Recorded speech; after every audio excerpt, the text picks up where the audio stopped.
Hello mga ka-person, shout out sa inyong lahat dyan. So tayo ngayon ay magluluto ng kamatis. Tayo ay magkikisa ng kamatis.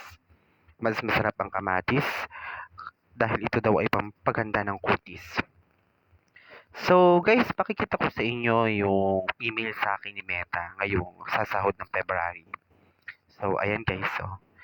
So alam nyo guys, masarap sa pakiramdam na dahil sa pagbablog ay sumasahod ka. Dahil sa pagbablog nabibili mo yung mga gusto mo at hindi lang yung guys kapag nagbablog ka, nakakatulong ka rin sa iba. So, makakapagbigay ka rin sa iba kahit kaunti lang, kahit kaunti o paunti-unti, at least nakakapagbigay ka. Dito naman sa pagbablog, kailangan nandito yung puso mo. Hindi lang dapat puro kita iisipin mo, dapat nandito rin yung puso mo sa pagbablog. Tapos, kailangan malakas din yung loob mo sa pagbablog. Kasi kung hindi malakas yung loob mo, huwag ka na mag-vlog. Kasi sa pagbablog, marami kang may encounter. May mga bashers, di ba?